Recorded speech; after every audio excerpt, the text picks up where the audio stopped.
Talent online current affairs ക്ലാസ്സിലേക്ക് സ്വാഗതം. ഇന്ന് നമ്മൾ ചർച്ച ചെയ്യുന്നത് മെയ് 28, 29 തീയതികളിലെ ആനുകാലിക വിഷയങ്ങളാണ്. വരൂ ക്ലാസ്സിലേക്ക് കടക്കാം.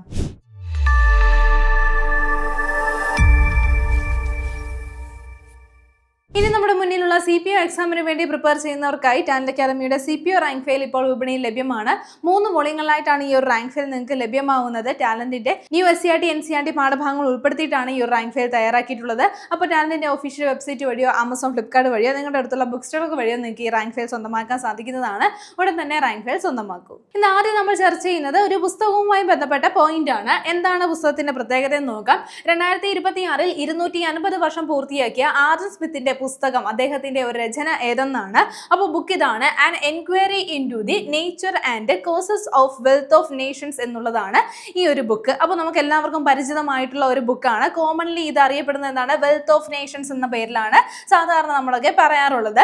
അപ്പോൾ ആ ഒരു പുസ്തകത്തിന്റെ ഫുൾ നെയിം ആണ് എന്താണ്, an enquiry into the nature and causes of wealth of Nations എന്നുള്ളത്. അപ്പോൾ ഈ ബുക്ക് എഴുതിയത് ആരാണെന്ന് നമുക്കറിയാം, എന്താണ്, ആഡം സ്മിത്ത് ആണ്. അദ്ദേഹം എഴുതിയ പുസ്തകമാണ്.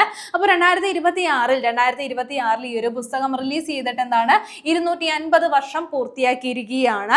എന്നാണ് പുസ്തകം എഴുതപ്പെട്ടത് ഓർത്തു വെക്കുക, 1776 എന്താണ് 1776 ഈ ഒരു പുസ്തകം എന്താണ് എഴുതപ്പെട്ടത്. 2026 250 വർഷമാണ് പൂർത്തിയാക്കിയിരിക്കുന്നത്.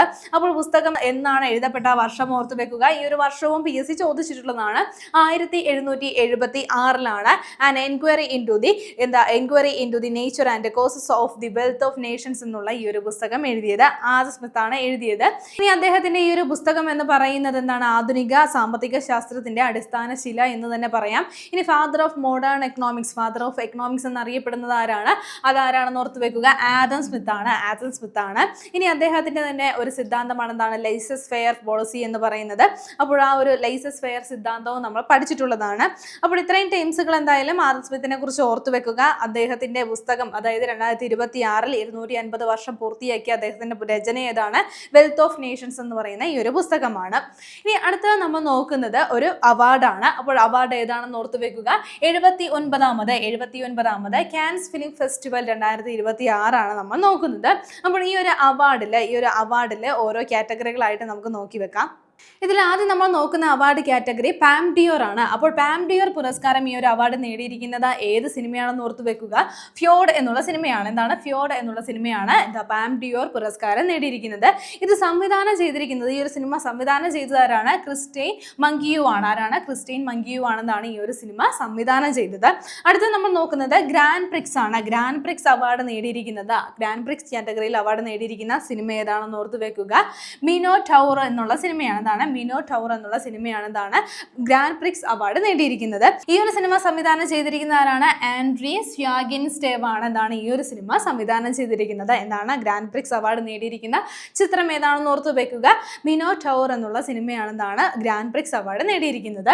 അടുത്തത് നമ്മൾ നോക്കുന്നത് മികച്ച സംവിധായകനുള്ള അവാർഡ് നേടിയിരിക്കുന്നത് ആരൊക്കെയെന്നാണ്. മികച്ച സംവിധായകനുള്ള അവാർഡ് നേടിയിരിക്കുന്നത് ആരൊക്കെയെന്ന് നോക്കാം.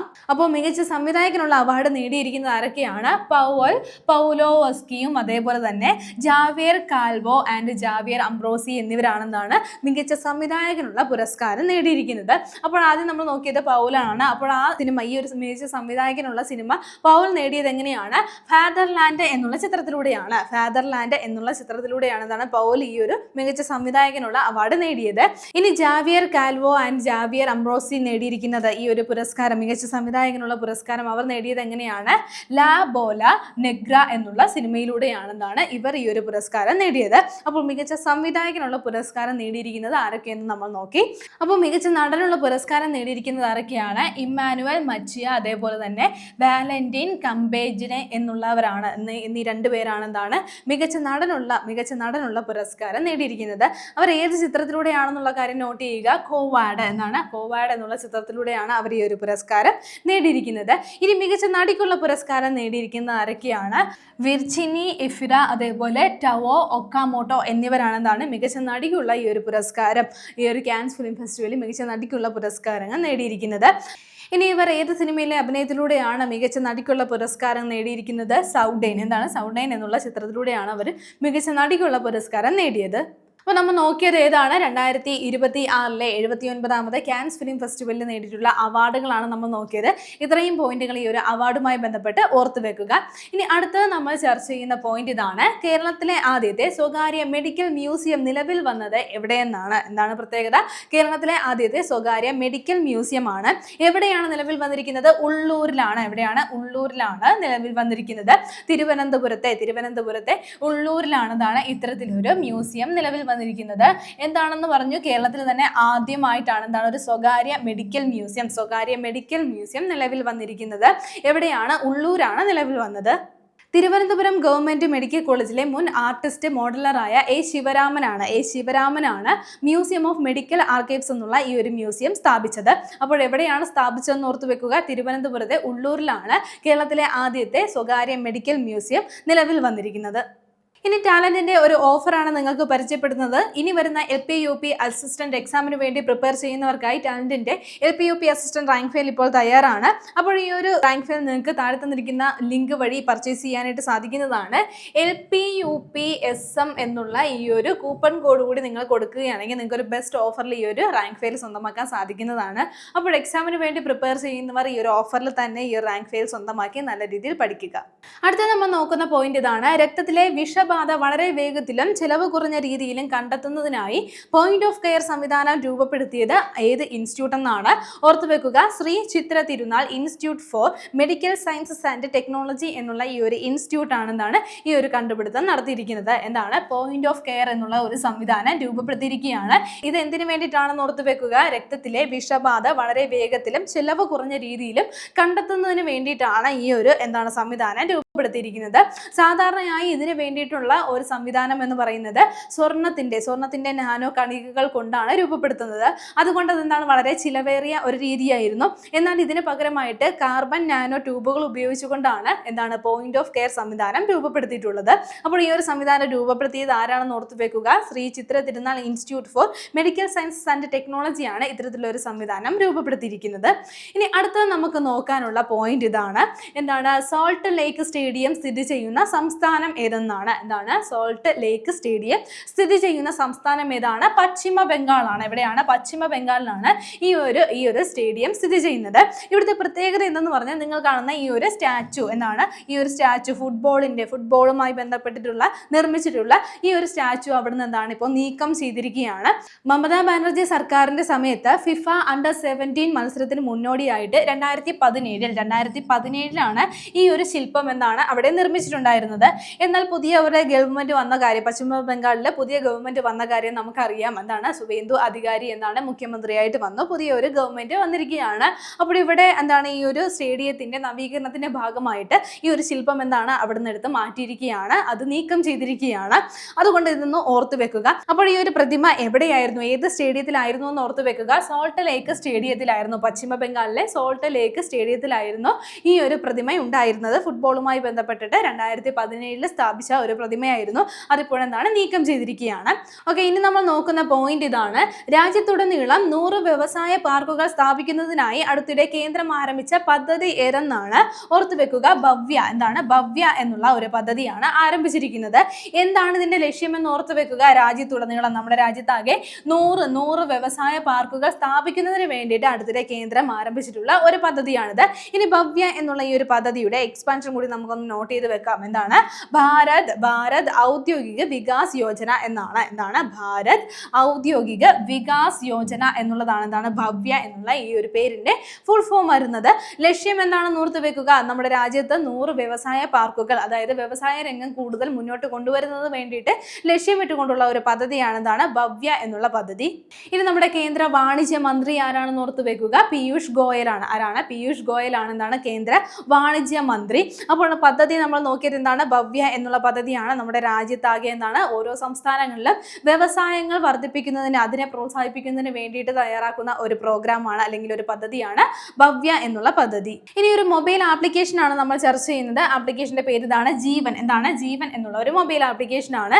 എന്തിനു വേണ്ടിയിട്ടാണ് ഈ ഒരു ആപ്ലിക്കേഷൻ നോക്കാം. മുതിർന്ന പൗരന്മാർക്ക് സർക്കാർ പദ്ധതികളെ കുറിച്ചുള്ള വിവരങ്ങളും അടിസ്ഥാന സഹായങ്ങളും എല്ലാം ലഭ്യമാക്കുന്നതിനായിട്ട് കേന്ദ്രം അടുത്തിടെ പുറത്തിറക്കിയ മൊബൈൽ ആപ്ലിക്കേഷൻ ആണ് ആണ് എന്താണ് ജീവൻ എന്നുള്ള ഈ ഒരു ആപ്പ്. അപ്പോൾ ഇതിന്റെ ഫുൾ ഫോം എന്താണെന്ന് നോക്കാം. Joint elderly empowerment and virtual assistance network എന്നുള്ളതാണ് ഇതിന്റെ ഫുൾ ഫോം വരുന്നത്. അപ്പോൾ എന്താണ് ജീവൻ എന്നുള്ള ആപ്ലിക്കേഷൻ ആണ്.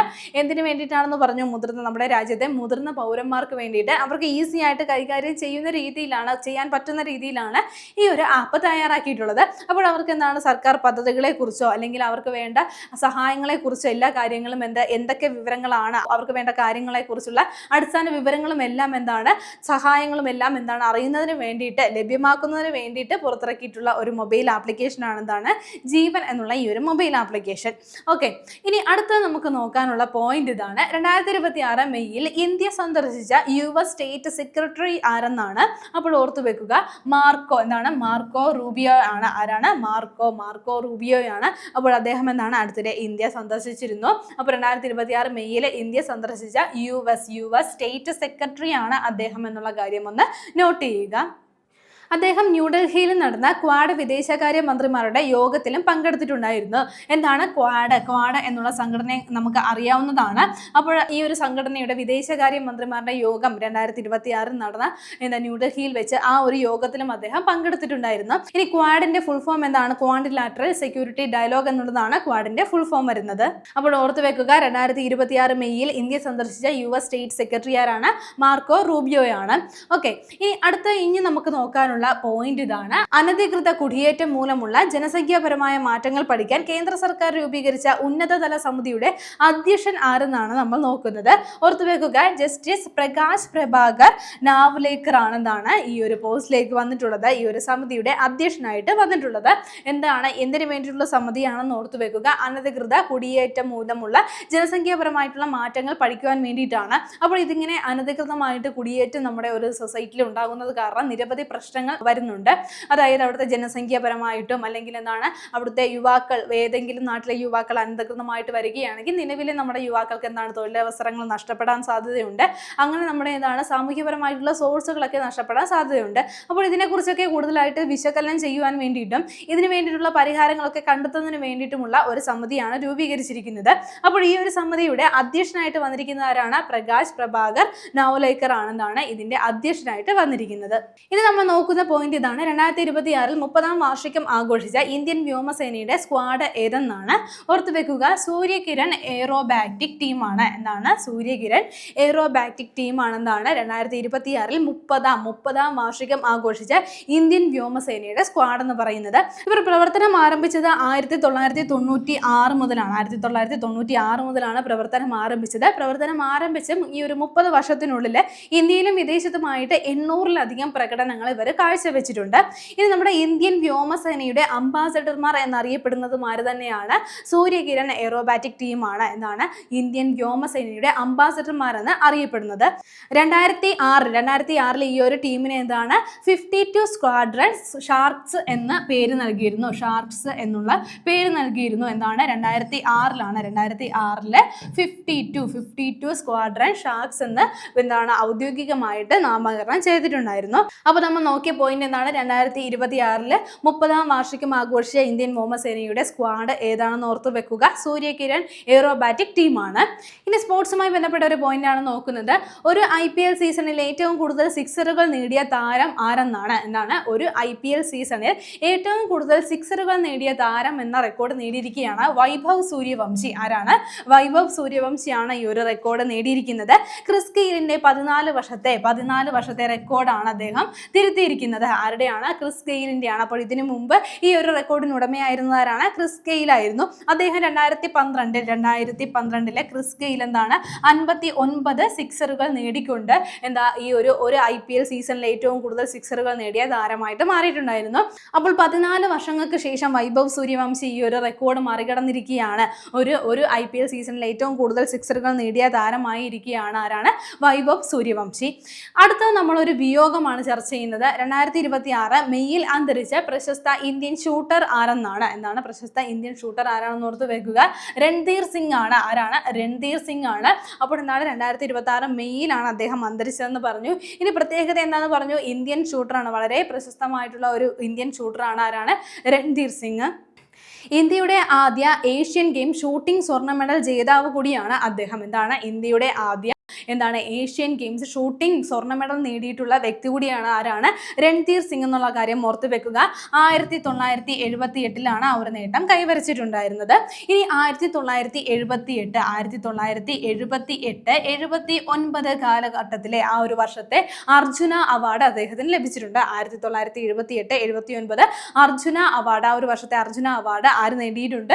രൺധീർ സിംഗ് നേടിയിട്ടുണ്ട്. 5 തവണ അദ്ദേഹം ഒളിമ്പിക്സിൽ പങ്കെടുത്തിട്ടുണ്ട്. 5 തവണ അദ്ദേഹം ഒളിമ്പിക്സിൽ പങ്കെടുത്തിട്ടുണ്ട്. ഒരു തവണ എന്താണ് ഒളിമ്പിക്സിൽ റിസർവ് ആയും പോയിട്ടുണ്ട്. പക്ഷേ 5 തവണയാണ് അദ്ദേഹം എന്താണ് ഒളിമ്പിക്സിൽ പങ്കെടുത്തിട്ടുള്ളത്. ഇനി 1987 മുതൽ 2012 വരെ ഇന്ത്യൻ ഒളിമ്പിക് അസോസിയേഷന്റെ സെക്രട്ടറി ജനറൽ ആയിട്ട് അദ്ദേഹം എന്താണ് ആ ഒരു പൊസിഷൻ വഹിച്ചിട്ടുണ്ട്. അതുപോലെ തന്നെ ഒളിമ്പിക് കൗൺസിൽ ഓഫ് ഏഷ്യയുടെ പ്രസിഡന്റായി തിരഞ്ഞെടുക്കപ്പെട്ട ആദ്യ ഇന്ത്യക്കാരനും കൂടിയാണ് ആരാണ് ഈ ഒരു രൺധീർ സിംഗ് എന്നുള്ള കാര്യം ഒന്ന് നോട്ട് ചെയ്യുക. അപ്പോൾ അദ്ദേഹം അന്തരിച്ചത് 2026 മെയ്യിലാണ്. ഇനി വരുന്ന എല്ലാ PSC എക്സാമുകളിലും വളരെ ഇമ്പോർട്ടൻറ്റ് പാർട്ടാണ് നമ്മുടെ SCERT പാഠഭാഗങ്ങൾ. ഇത് പഠിച്ചു തീർക്കാൻ വേണ്ടിയിട്ടുള്ള ടാലന്റിന്റെ അറിവിടം ബുക്കുകൾ നിങ്ങൾ എല്ലാവരും വാങ്ങിക്കാണും, നല്ല രീതിയിൽ പഠിച്ചിട്ടുണ്ടാവും. അപ്പോൾ അറിവിടം ബുക്കുകളും അതേപോലെ തന്നെ SCERT പാഠഭാഗങ്ങളും നല്ല രീതിയിൽ പഠിച്ചവർക്ക് എത്രത്തോളം നിങ്ങൾക്ക് പഠിക്കുവാൻ സാധിച്ചു എന്നുള്ളത് പരിശീലനത്തോടെ മനസ്സിലാക്കാൻ വേണ്ടിയിട്ട് ടാലന്റിന്റെ അറിവിടം പരിശീലന ചോദ്യങ്ങളുടെ ബുക്ക് ഇപ്പോൾ പുറത്തിറക്കിയിട്ടുണ്ട്. 4300-ലധികം ചോദ്യങ്ങളാണ് ഇതിൽ ഉൾപ്പെടുത്തിയിട്ടുള്ളത്. മാത്രമല്ല മുൻ വർഷങ്ങളിൽ PSC ചോദിച്ചിട്ടുള്ള SCERT ക്വസ്റ്റ്യൻസും ഇതിൽ ഇൻക്ലൂഡ് ചെയ്തിട്ടുണ്ട്. ഉടൻ തന്നെ ഈ ഒരു ബുക്ക് സ്വന്തമാക്കി നല്ല രീതിയിൽ പഠിക്കുക. ടാലന്റിന്റെ ഒഫീഷ്യൽ വെബ്സൈറ്റ് വഴിയോ ആമസോൺ, ഫ്ലിപ്കാർട്ട് വഴിയോ നിങ്ങളുടെ അടുത്തുള്ള ബുക്ക് സ്റ്റോറുകൾ വഴിയോ നിങ്ങൾക്ക് ഈ ബുക്ക് പർച്ചേസ് ചെയ്യാൻ സാധിക്കുന്നതാണ്. ഇത് നമ്മൾ ചർച്ച ചെയ്ത പോയിന്റുകൾ ഒന്നുകൂടി നോക്കാം. ആദ്യം നമ്മൾ ചർച്ച ചെയ്തത് ഒരു ബുക്കുമായി ബന്ധപ്പെട്ട പോയിന്റ് ആയിരുന്നു. 2026 250 വർഷം പൂർത്തിയാക്കിയ ആദം സ്മിത്തിന്റെ പുസ്തകം ഏതെന്നാണ് നോക്കിയത്. An enquiry into the nature and causes of the wealth of nations എന്നുള്ളതാണ് ഈ ഒരു പുസ്തകം. അപ്പോൾ എന്താണ് 2026 250 വർഷം പൂർത്തിയാക്കിയിരിക്കുകയാണ്. 1776 ഈ ഒരു പുസ്തകം പബ്ലിഷ് ചെയ്തത്. അത് കഴിഞ്ഞ് നമ്മൾ നോക്കിയത് ഒരു അവാർഡായിരുന്നു. 79ാമത് കാൻസ് ഫിലിം ഫെസ്റ്റിവൽ ആണ് നോക്കിയത്. അപ്പോൾ 2026 ഈ ഒരു അവാർഡിൽ പാം ഡിയോർ അവാർഡ് നേടിയ എന്താണ് ഫിലിം ഏതാണെന്ന് ഓർത്ത് വെക്കുക. ഫ്യോഡ് എന്നുള്ള ചിത്രമാണ് എന്താണ് പാം ഡിയോർ അവാർഡ് നേടിയത്. അതേപോലെ തന്നെ എന്താണ് ഗ്രാൻഡ് പ്രിക്സ് അവാർഡ് നേടിയത് എന്താണ് മിനോ ടവർ എന്നുള്ള സിനിമയാണ് എന്താണ് ഗ്രാൻഡ് പ്രിക്സ് അവാർഡ് നേടിയത്. ശേഷം നമ്മൾ നോക്കിയ പോയിന്റ് കേരളത്തിലെ ആദ്യത്തെ സ്വകാര്യ മെഡിക്കൽ മ്യൂസിയം നിലവിൽ വന്നത് എവിടെയെന്നാണ്. തിരുവനന്തപുരത്തെ ഉള്ളൂരിലാണ് എന്താണ് കേരളത്തിലെ ആദ്യത്തെ സ്വകാര്യ മെഡിക്കൽ കോളേജ് മ്യൂസിയം നിലവിൽ വന്നത്. അത് കഴിഞ്ഞ് നമ്മൾ നോക്കിയത് എന്താണ് പുതിയൊരു സംവിധാനം രൂപപ്പെടുത്തിയതായിരുന്നു. രക്തത്തിലെ വിഷബാധ വളരെ വേഗത്തിലും ചെലവ് കുറഞ്ഞ രീതിയിലും കണ്ടെത്തുന്നതിനായിട്ട് പോയിന്റ് ഓഫ് കെയർ സംവിധാനം രൂപപ്പെടുത്തിയത് ആരെന്ന് നമ്മൾ നോക്കി. Sree Chitra Thirunal institute for medical sciences and ടെക്നോളജിയാണ് ഇത്തരത്തിലൊരു സംവിധാനം രൂപീകരിച്ചിരിക്കുന്നത്. പിന്നീട് നമ്മൾ നോക്കിയത് പശ്ചിമ ബംഗാളിൽ സ്ഥിതി ചെയ്യുന്ന ഒരു സ്റ്റേഡിയവുമായി ബന്ധപ്പെട്ട പോയിന്റ് ആയിരുന്നു. എന്താണ് സാൾട്ട് ലേക്ക് സ്റ്റേഡിയം സ്ഥിതി ചെയ്യുന്ന സംസ്ഥാനം ഏതാണ്? പശ്ചിമ ബംഗാളാണ്. അപ്പോൾ ഈ ഒരു സ്റ്റേഡിയത്തിൽ ഉണ്ടായിരുന്ന എന്താണ് ഈ ഒരു ഫിഫ ലോകകപ്പുമായി ബന്ധപ്പെട്ട് നിർമ്മിച്ചിട്ടുണ്ടായിരുന്ന സ്റ്റാച്യു എന്നാണ് ഇപ്പോൾ നീക്കം ചെയ്തിരിക്കുകയാണ്. അത് കഴിഞ്ഞ് നോക്കിയത് രാജ്യത്തുടനീളം 100 വ്യവസായ പാർക്കുകൾ സ്ഥാപിക്കുന്നതിനായിട്ട് അടുത്തിടെ കേന്ദ്രം ആരംഭിച്ച പദ്ധതി ഏതെന്നാണ്? ഭവ്യ എന്നുള്ള പദ്ധതിയാണ്. അപ്പോൾ നമ്മുടെ രാജ്യത്തെ എല്ലാ സംസ്ഥാനങ്ങളിലും എന്താണ് ഈ ഒരു വ്യവസായങ്ങളൊക്കെ പ്രോത്സാഹിപ്പിക്കുന്നതിന് വേണ്ടിയിട്ട് ലക്ഷ്യം വെച്ചുകൊണ്ടാണ് ഈ ഒരു പദ്ധതി കൊണ്ടുവന്നിരിക്കുന്നത്. അത് കഴിഞ്ഞ് നമ്മൾ നോക്കിയത് ഒരു മൊബൈൽ ആപ്ലിക്കേഷനാണ്. ജീവൻ എന്നുള്ള മൊബൈൽ ആപ്ലിക്കേഷനാണ്. മുതിർന്ന പൗരന്മാർക്ക് സർക്കാർ പദ്ധതികളെ കുറിച്ചുള്ള വിവരങ്ങളും അടിയന്തര സഹായങ്ങളും ലഭ്യമാക്കുന്നതിനായിട്ട് കേന്ദ്രം അടുത്തിടെ പുറത്തിറക്കിയ മൊബൈൽ ആപ്ലിക്കേഷൻ ഏതാണ്? ജീവൻ എന്നുള്ള മൊബൈൽ ആപ്ലിക്കേഷനാണ്. ശേഷം നമ്മൾ നോക്കിയത് 2026 മെയ്യിൽ ഇന്ത്യ സന്ദർശിച്ച US സ്റ്റേറ്റ് സെക്രട്ടറി ആരെന്നാണ്? മാർക്കോ റൂബിയോയാണ്. അപ്പോൾ അദ്ദേഹം എന്താണ് ക്വാഡ് വിദേശകാര്യമന്ത്രിമാരുടെ യോഗം ന്യൂഡൽഹിയിൽ നടന്നിട്ടുണ്ടായിരുന്നു. അപ്പോൾ ഇതിൽ പങ്കെടുക്കാൻ വേണ്ടി കൂടിയാണ് ഇന്ത്യ സന്ദർശനം ഉണ്ടായിരുന്നത്. ആരാണെന്ന് ഓർത്തു വെക്കുക, മാർക്കോ റൂബിയോയാണ്. ശേഷം നമ്മൾ നോക്കിയ പോയിന്റ് അനധികൃത കുടിയേറ്റം മൂലമുള്ള ജനസംഖ്യാപരമായിട്ടുള്ള മാറ്റങ്ങൾ പഠിക്കാൻ കേന്ദ്ര സർക്കാർ രൂപീകരിച്ച ഉന്നതതല സമിതിയുടെ അധ്യക്ഷൻ ആരെന്നാണ്? ഓർത്തു വെക്കുക, ജസ്റ്റിസ് പ്രകാശ് പ്രഭാകർ നവലേക്കർ ആണ് എന്താണ് ഈ ഒരു സമിതിയുടെ അധ്യക്ഷനായി വരുന്നത്. ശേഷം നമ്മൾ നോക്കിയത് 2026 30ാം വാർഷികം ആഘോഷിച്ച ഇന്ത്യൻ വ്യോമസേനയുടെ സ്ക്വാഡ് ഏതെന്നാണ്?